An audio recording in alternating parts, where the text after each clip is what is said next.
욥은 우리가 잘 아는 대로 인류 역사상 가장 큰 고난을 당한 사람입니다. 누구하고 비교할 수 없는 가장 큰 고난을 당한 사람이 이 욥입니다. 대표적인 사람이라고 할 수가 있습니다. 그래서 우리들이 흔히 시험 당한 사람, 어려움 당한 사람에게 욥을 생각하고 이겨내세요, 욥기서를 읽으세요, 그렇게 권면을 많이 합니다. 욥기서는 이렇게 가르치고 있어요. 의인도 고난 받을 수 있다. 고난은 하나님의 섭니다. 고난을 잘 통과하면 선을 이루게 되고, 고난을 잘 통과하면 고난이 유익으로 돌아온다. 하나님의 깊은 섭리를 감히 인간이 이해를 다 할 수 없다. 이런 내용들이, 교훈들을 우리가 배울 수가 있습니다. 사랑하는 성도 여러분, 여러분이 현재 내게 지금 깊은 고난이 있다, 이런 분이 있습니까? 여러분들이 먼저 깨달아야 할 게 있어요. 이 고난의 아픔보다 하나님이 내 생애에 가장 지금 나와 가까이 하고 계신다, 나를 가까이서 살피고 계신다. 욥이 고난 받았을 때 하나님이 그러셨습니다.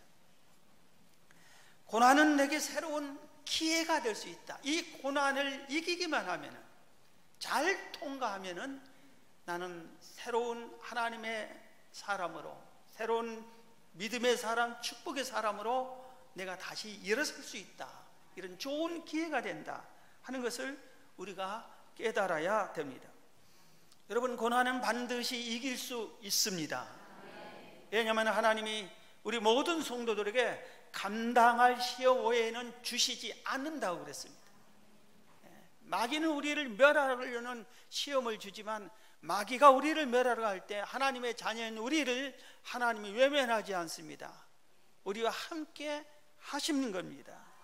그래서 오늘 우리들이 욥을 통해서 고난을 알고 이겨야 되겠습니다. 그런데 오늘 욥기서 1장 처음부터 출발을 하면은 좀 아이러니하게도 욥이 출발이 큰 복을 받은 사람으로 소개합니다. 욥이 동량에서 제일 훌륭한 자라, 다른 성경은 동량에서 제일 큰 자라, 동량에서 제일 부자라, 이렇게 나옵니다. 욥을 소개하는데, 고난의 상징인 욥을 소개하는데 동량에서 제일로 큰 부자요, 제일로 큰 사람이요, 제일 훌륭한 사람이었더라, 이겁니다. 이것을 소개합니다. 그래서 우리가 먼저 하나님이 왜 욥에게 이런 큰 복을 주셨을까? 욥을 왜 이렇게 훌륭한 사람으로, 모든 사람들 중에 가장 큰 자로 인정받는 사람으로 만들어 주었을까? 이런 생각을 우리가 갖고 오늘 첫 번째 욥을 대하는 것이 옳을 것 같습니다. 욥을 왜 이렇게 축복했을까? 그 이유가 여러 가지 오늘 본문이 다 설명을 해주고 있습니다.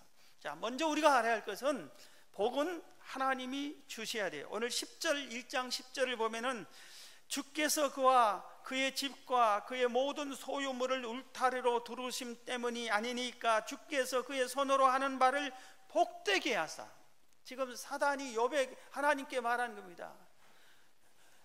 하나님이 욥을 복되게 복을 주셨기 때문에 그의 소유물이 이 땅에 넘치게 하셨습니다. 하나님이 해주셨습니다 하고 사단도 인정을 하는 겁니다. 복은 하나님이 주실 때 우리가 복을 받게 된다, 이것입니다. 그런데 왜, 무슨 이유 때문에 욥에게 이 복을 주었을까 하는 것을 우리가 성경에서 찾아보면은, 제일 먼저 보면은 1절에 그 해답이 나옵니다. 먼저 1절을 보면은 우스 땅에 욥이라 불리는 사람이 있었는데, 상계동에 김집사라는 사람이 있었는데, 그거예요. 자, 그러는데 그 사람은 뭐라고 했어요? 온전하고 정직하고. 맨 먼저 욥은 온전하고 정직한 사람이었어요. 이게 하나님으로부터 은혜와 사랑과 복을 받는 첫 번째 이유구나 하는 거 우리가 금방 알 수가 있습니다. 여기서 먼저 온전했다는 이 온전이란 말의 뜻이 뭐냐면은 도덕적으로나 윤리적으로 흠이 없는 것을 말합니다. 모든 사람들 앞에서 저 사람은 도덕적으로 윤리적으로 손가락 받을 만한 일이 없다, 도덕적으로 윤리적으로 내놔도 아무 흠이 없다, 이런 것을 말하는 겁니다. 그렇기 때문에 사람들에게 자동적으로 인정을 받고 칭찬을 받고 존중을 받으면, 그리고 하나님도 인정할 수밖에 없는 그런 사람이었다 이겁니다. 창세기 6장에서 보면은 하나님이 이 세상 모든 사람들을 창조한 것을 한탄하는 장면이 나옵니다. 하나님을 창조하고 심히 좋았더라 그랬거든요.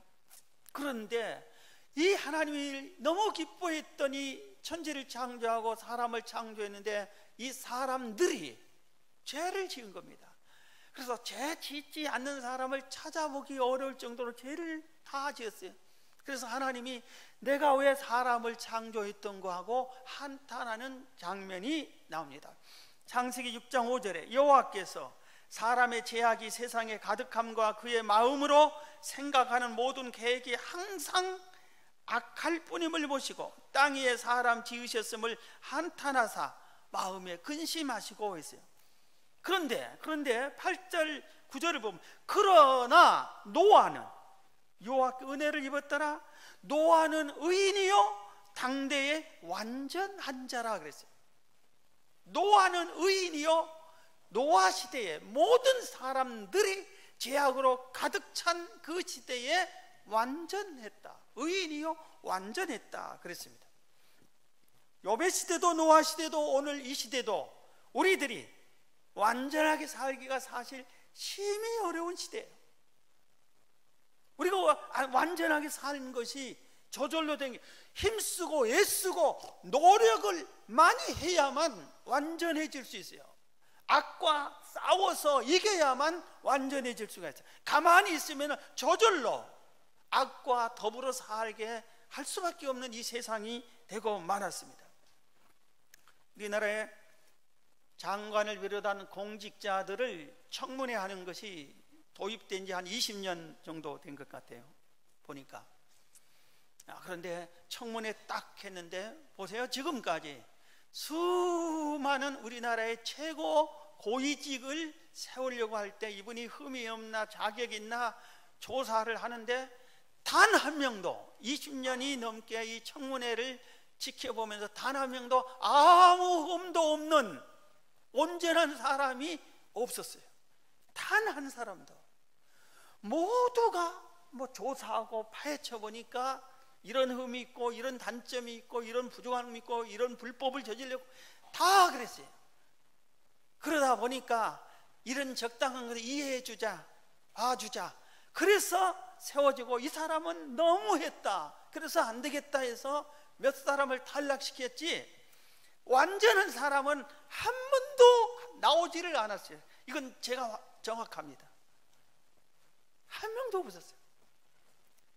이것은 모든 사람이 우리나라의 최고 고위직으로 세우고 싶을 정도로 인정받은 사람들이 모든 것에 어느 정도 완전했을 줄 알았는데 그런 사람들도 마찬가지라 이겁니다. 성도들도 똑같습니다. 성도들도 비슷하는 겁니다. 그래서 이 시대는 욥처럼 노아처럼 살기가 힘든데 하나님은 그래도 욥과 노아 같이 온전한 사람을 찾습니다. 그래서 미리 포기하지 마세요. 나는 도저히 안 되겠다 그러지 마시고 온전해지려고 노력하시기 바랍니다. 우리가 온전해지는 방법이 있어요. 기도와 말씀을 붙잡으면은 성령이 오셔서 나를 온전하게 해 주십니다. 기도와 말씀으로 온전한 자가 되시기를 바랍니다. 그래서 우리가 이렇게 기도해요. 하나님, 우리의 욕심을 물리쳐 주십시오. 우리의 정욕을 십자가에 못 박혀 죽여 주십시오. 나도 욥처럼, 나도 노아처럼 정말 의롭고 온전하게 살게 해 주십시오. 그렇게 우리가 기도해야 될 줄로 믿습니다. 욥은 또 정직했어요. 늘 말씀드리지만 여호와 하나님이 정직하시에요. 그래서 그의 말씀도 정직하고 하나님의 말씀 속에는 단 한마디의 말씀도 거짓되거나 외식적인 것이 섞지 않았습니다. 하나님의 행사와 하나님의 교훈이 모두 정직합니다. 그렇기 때문에 정직하신 하나님이 정직한 자를 찾으시는 겁니다. 그러면서 정직하라고 우리에게 보너스를 막 제공하는 약속을 하셨어요. 시편 84편 11절에 내가 정직한 자에게 좋은 것을 아낌없이 주겠다 그랬어요. 시편 112편 2절에는 네가 정직하게 살면 너뿐만 아니라 네 후대까지 복을 주겠다 약속을 하셨어요. 제가 몇 번 전했던 이랜드 박성수 회장이 참 정직하게서 성공한 사람입니다. 그분은 대학 재학 시절에 희귀병에 걸렸는데 하나님의 은혜로 치유함을 받았어요. 그래서 이제는 자기 전공을 따라 직장을 가는 게 아니라 이화여자 대학 앞에서 조그만한 옷가게를 시작했습니다. 그런데 그때부터 자기가 평생에 지금까지 내가 하는 사업의 핵심 모토가 아주 내 사업의 철학이 뭐냐? 정직하게 한다. 정직하게 운영할 거다. 성경대로 운영할 거다. 나는 그리스도인이다. 이것을 붙잡고 사업을 했습니다. 하나님이 수많은 복 주고 싶은 사람을 찾다가 이분을 찾은 것 같아요. 그래서 복을 쏟아 부어주기 시작하고 지혜를 부어주기 시작해서 조그마한 구멍가게에서 출발한 사람이 우리나라의 대표적인 옷가게를 했습니다.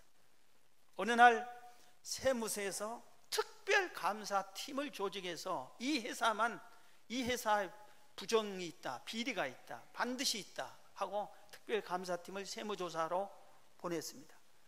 그런데 이유가 뭐냐면은 그때 당시에는 그리 큰 회사가 100대 기업에 들지도 못한 적은 회사인데 세금을 너무 많이 내는 겁니다. 세금을 이렇게 많이 내면은 전부 큰 회사들인데 이 회사는 그런 회사들 비유가 안 되는데 왜 이렇게 세금을 많이 내냐? 뭔가 비리가 숨어 있다. 그래서 파헤쳐 봤습니다. 그래서 수십 명이 와서 그 회사를 몇 주째 조사를 다 한 결과 아무것도 없는 거예요. 부정직한 것이.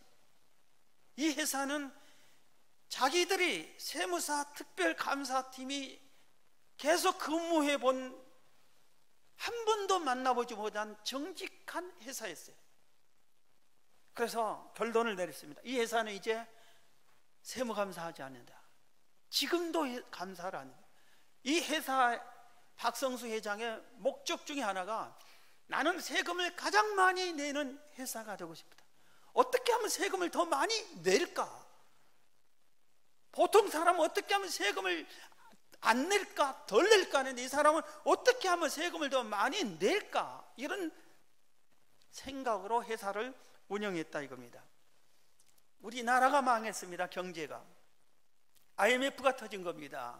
그렇기 때문에 이 회사가 잘못이 아니라 나라가 망해지니까 은행에서 전 세계의 우리나라 은행 다른 세계 은행에 투자했던 사람들이 다 끊어버린 겁니다. 그러니까 회사들이 전부 망하기 시작한 겁니다.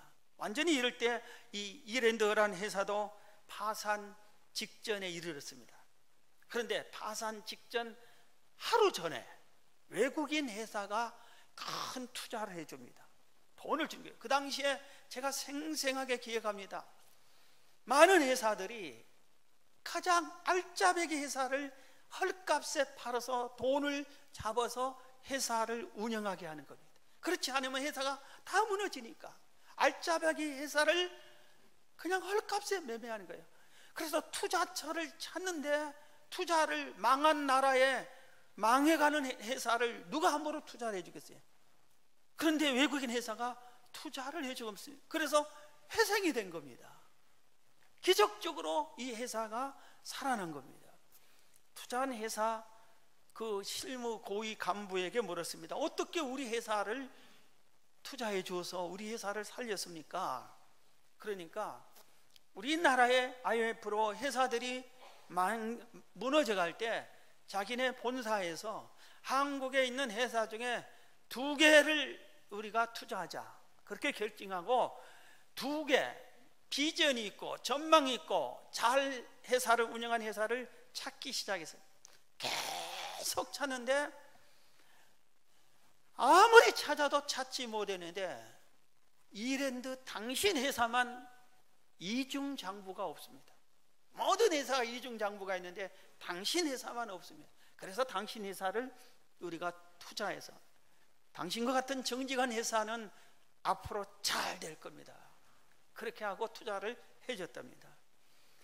얼마 전에 제가 이렇게 봤는데 이랜드에서 중국에서만 매출이 조 단위가 넘더라고요. 중국에서만 조. 여러분 조가 뭔지 모르죠? 옥수수 뭐 이런 음식 그런 거 알죠?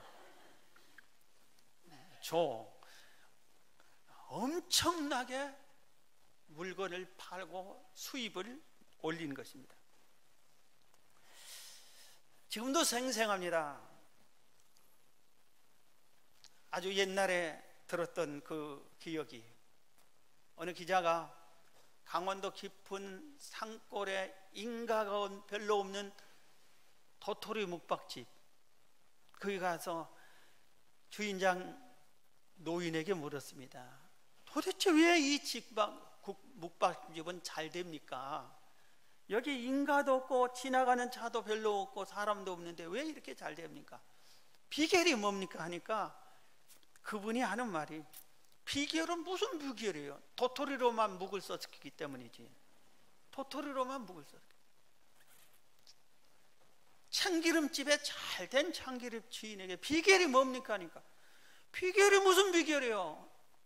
참깨로만 기름을 짜서 참기름만 파니까 그렇지. 참 간단한 거예요. 제가 아주 좋아하는 TV 프로가 막 여러 가지인데 좋아하는 프로그램이 하나 있어요. 착한 식당을 세워주는 그 프로그램이에요. 아주 막 계속 찾아다녀요.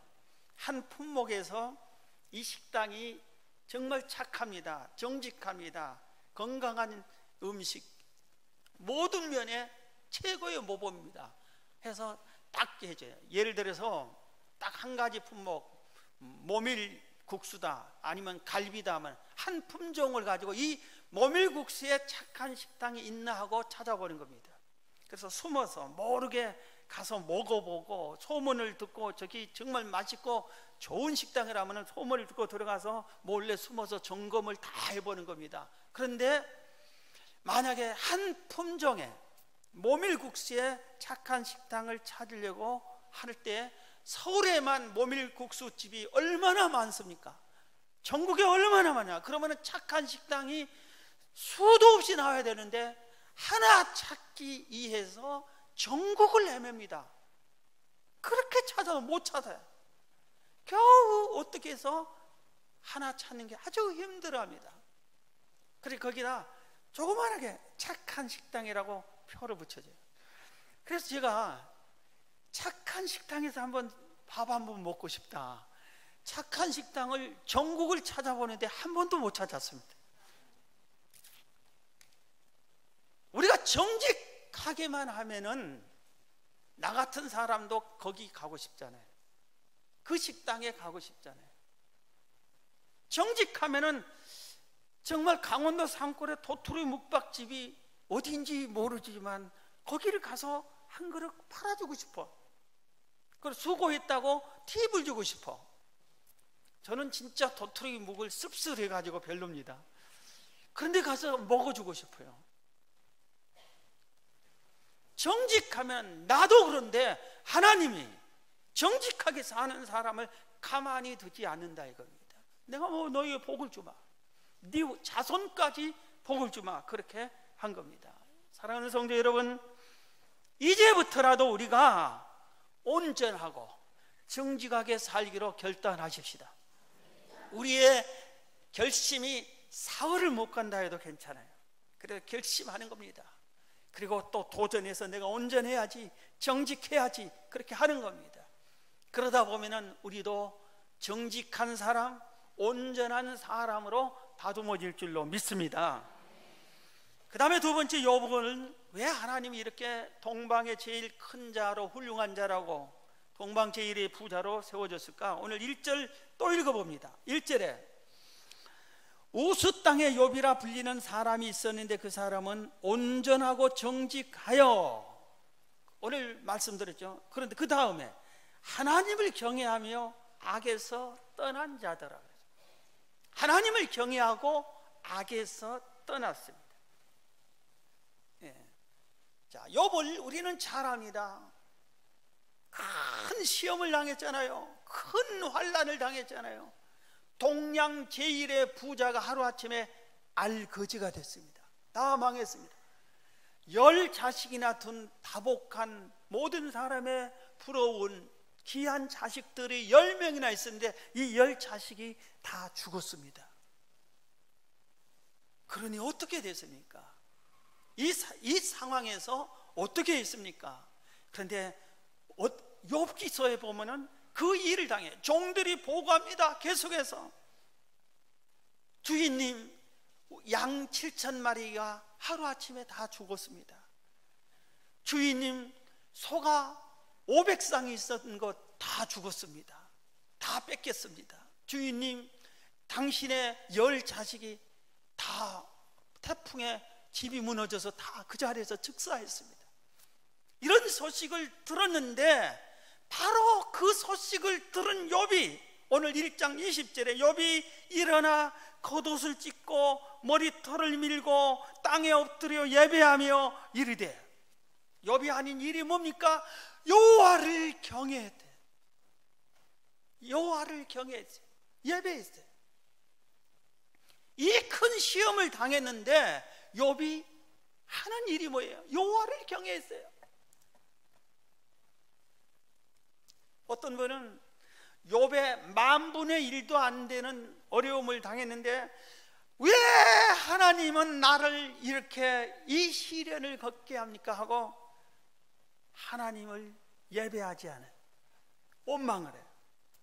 그런데 욥은 그 큰 시험을 당했는데 하나님을 예배하고 그 다음에 이르되 내가 모태에서 알몸으로 나왔사온즉 또한 알몸으로 돌아가올지라. 주신 이도 여호와시요 거두신 이도 여호와시오니 여호와 이름이 찬송을 받으실지니이다 하고 이 모든 일에 욥이 범죄하지 아니하고 하나님을 향하여 원망하지 아니하더라. 욥은 달랐습니다. 그래서 우리가 배워야 되는 거예요. 무슨 일을 당해도, 어떤 환난을 당하고 시험을 당하고 어려움을 당했다 할지라도 내가 여호와를 경외하는 일을 중단하지 않겠다. 여호와를 섬기는 일을 내가 소홀하지 않겠다. 그렇다고 하나님을 향하여 원망하지 않겠다. 그래야 우리가 하나님의 은혜를 입는 것입니다. 시편 34편 9절에 너희 성도들아 여호와를 경외하라. 그를 경외하는 자에게는 부족함이 없도다 그랬습니다. 평생 여호와를 경외하면 부족함이 없게 해주겠다고 그랬습니다. 잠언 22장 4절에도 요새 이 말씀을 최근에 제가 깨달아서 철야 때 많이 기도시켰잖아요. 겸손과 여호와를 경외함의 보상은, 여호와를 잘 경외하는 자에게 보상을 해주는데 재물과 영광과 생명이라고 그랬어요. 여호와를 잘 경외하는 자에게 보상을 주는데 재물을 주는데, 재물, 이 땅에서 필요한 이 땅에 재물을 주는 거예요. 영광도 이 땅에서 영광이요, 생명도 이 땅에서 사는 그 육체의 생명을 가르쳐 주는 거예요. 여호와를 경외하면은 이 땅에서도 세상 사람이 흔히 말하는 그 복을 주겠다고 약속을 하신 겁니다. 잠언 10장 27절에는 여호와를 경외하면은 너 장수하게 해주겠다. 장수는 운동 이렇게 열심히 잘한다고 하는 게 아니에요. 중량천을 차를 타고 새벽에 온 적이 있어요. 세 팀? 네 팀이나 아줌마들이 한 40-50명씩 막 체조를 이렇게, 그래서 세상에 자기 건강을 위해서 저렇게 부지런히 열심히 하는가. 그래서 제가 저 열심으로 하나님 기도하고 예수 믿으면 건강도 못 받고 물질도 없고 평강도 못 받을 텐데, 그러나 잠자는 사람보다는 낫다 그랬어요. 야, 참 옷 전부 다 같은 색으로 뭐 빨간 티셔츠, 한 팀은 해병대처럼 빨간 옷을 입었더라고 위에를. 그리고 막 이렇게 막 운동을 열심히 하더라고요. 근데 성경은 여호와를 경외하면 장수하게 해주신다. 시편 128편 붙잡고 우리가 128번 했잖아요. 여호와를 경외하며 그의 길을 걷는 자마다 복이 있도다. 내가 내 손이 수고한 대로 먹을 것이라.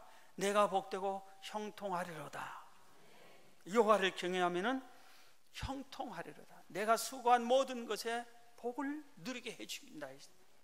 자, 시편 145편 19절에 그는 여호와께서는 자기를 경외하는 자들의 소원을 이루어 주신다고 그랬어요. 할렐루야. 지금 우리가 이 천사 기도를 하죠. 자, 이번 주에 하여튼 다 참여했고 인도에 있습니다. 앞으로 얼마 동안 계속해서 제가 인도를 새벽도 저녁도 할 겁니다. 정착이 될 때까지. 그러니까 10번 했더라고요. 월, 화, 수, 목, 금 아침 저녁. 토요일은 우리가 쉬니까 주일날 오늘이잖아요. 오전 예배, 저녁 예배 하면은 제일로 많이 열심히 하면 일주일에 12번은 동그라미 치겠다. 이 동그라미 치는 재미가 아주 좋아요. 기분이 아주 상쾌하고.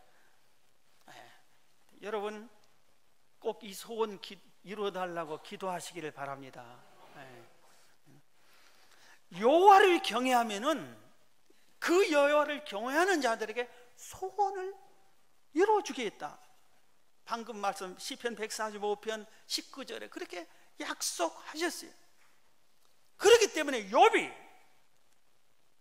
감당할 수 없는 그 고난을 받았는데도 여호와를 경외하는 것을 쉬지 않고 원망이 나올 수밖에 없는 그 환경에서 원망하지 않고, 주신 자도 하나님이에요. 동양제일을 부자로 만드신 분이 하나님이고 자식을 10명 주신 것도 하나님의 것인데, 하나님의 것이 하나님이 가져갔는데 내가 뭔 말을 하겠습니까? 원망하지 않습니다. 그렇게 했더니 욥을 나중에 어떻게 했어요? 우리는 결론도 알잖아요. 회복시켜 주셨잖아요. 그의 받은 복을 배로 또 주셨잖아요. 그래서 우리가 이 욥의 믿음을 이어받아야 될 줄로 믿습니다. 세 번째입니다. 욥이 왜 이런 복을 받았을까? 오늘 본문 4절 5절에 답이 있습니다. 그의 아들들이 자기 생일에 각각 자기의 집에서 잔치를 베풀고 그의 누이 3명도 청하여 함께 먹고 마시더라. 그들이 차례대로 잔치를 끝내면 욥이 그들을 불러다가 성결하게 하되 아침에 일어나서 그들의 명수대로 번제를 드렸으니 이는 욥이 말하기를 혹시 내 아들들이 죄를 범하여 마음으로 하나님을 욕되게 하였을까 함이라. 욥의 행위가 항상 이러하였더라.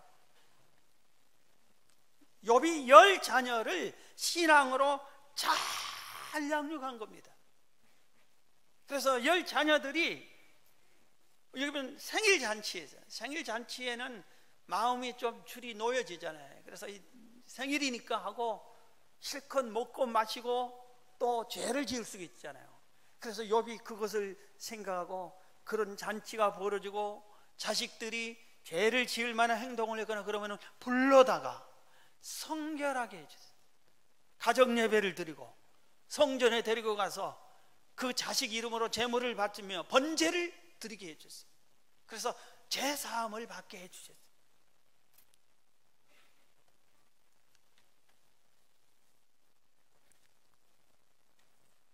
우리 교역자 회의 때 참 안타깝게 하는 것 중에 하나를 최근에 어느 기자가 아주 이런 글을 썼더라고요. 정말 마음에 와 닿았어요. 그 기자가 쓴 글의 내용이 이겁니다. 기독교 역사를 보니까 기독교가 한 나라에 들어갔다. 그럼 그 나라를 전도하고 그럼 하나님의 복을 받아서 그 나라가 부강하고 복되게 됩니다. 그런데 그 나라에서 기독교가 얼마 동안 머무르느냐? 평균이 200~300년이면은 기독교가 몰락을 하더래요. 다 그렇게 해야 돼요. 로마가 그랬고 영국이 그랬고 서유럽들이 그랬고 다 이렇게 돼요. 길어야 400~500년, 다 200~300년이면 몰락을 하더래요. 우리나라가 130~40년 들었어요. 근데 우리나라는 더 빨리 몰락할지 모르겠다 이겁니다. 그래서 영국을 가봤대요. 이분이. 영국은 국교가 기독교인 나라였어요. 국교가. 우리나라가 통일신라 시대에 국교가 불교였어요. 그래서 불교를 믿지 않으면은 공무원도 못 됐어요. 최하위 공무원도 될 수 없어요. 지역에서 교제를 나눌 수가 없었어요. 모두 다 믿게 돼 있어요. 그랬는데 이 영국이 국교예요. 국교, 기독교가. 찬송가가 국가고, 예?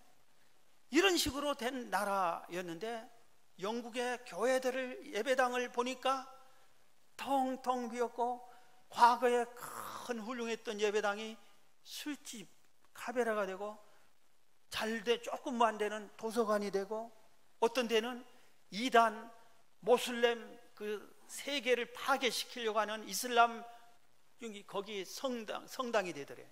이슬람 성당이 되더래. 왜 이러냐? 아직도 남아있는 교회들 보니까 할머니 몇 분들만 있더래. 어린이, 청소년, 청년들이 찾아볼 수가 없더래. 텅텅 비고 교회마다 다 이사 나간 빈집처럼 어두컴컴하고 이러더라 이겁니다. 우리나라도 마찬가지예요. 이유가 뭐냐? 부모가 자식에게 믿음을 전수시키지 않았다 이겁니다. 그러면서 왜 유대인들은 오늘날까지 계속 믿음이 변치 않고 이어지느냐? 부모가 자식에게 성경으로, 그들의 성경으로 계속해서 양육했기 때문이라 이겁니다. 우리 교육자들이 여러 가지 고민을 했어요. 결석이 많은 주가 있어요. 그러면은 기말고사, 중간고사 때. 그러면 애들이 왜 결석했냐면은 나는 교회 가고 싶은데 우리 엄마, 우리 할머니 권사님이, 우리 엄마 집사님이, 우리 아빠 집사님이 야 시험 보니까 공부해 그래서 자기는 교회 가고 싶대. 그런데 그랬다고 그래요. 그게 사실인지 그 애가 거짓말인지 모르죠. 학원에 갔다, 도서관에 갔다고.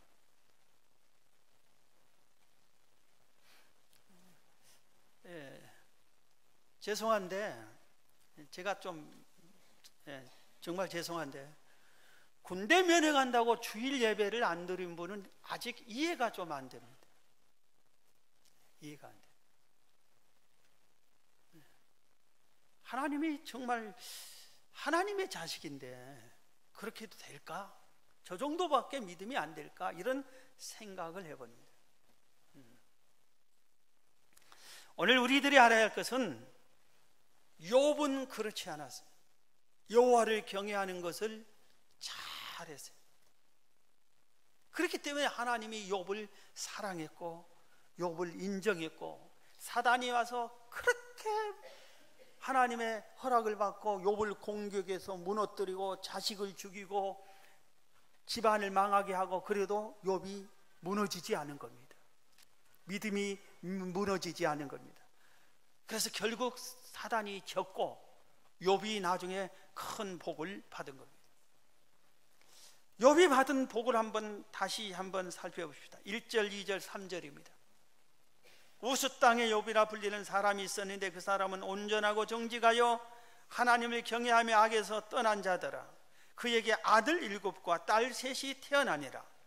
그의 소유물은 양이 7,000마리요 낙타가 3,000마리요 소가 500결이요 500쌍이요 암나귀가 500마리며 종도 많이 있었으니 이 사람은 동방 사람 중에서 가장 훌륭한 자라. 왜 훌륭한 자라고 했는지 아세요? 왜 그렇게 했어요? 다른 성경엔 가장 부자자라 했는데 여기서는 왜 훌륭한 자라 했을까 한번 생각해 보세요. 제일의 부자인데도 모든 사람들에게 존경받는 부자더라 이겁니다. 사랑받는 부자더라 이겁니다.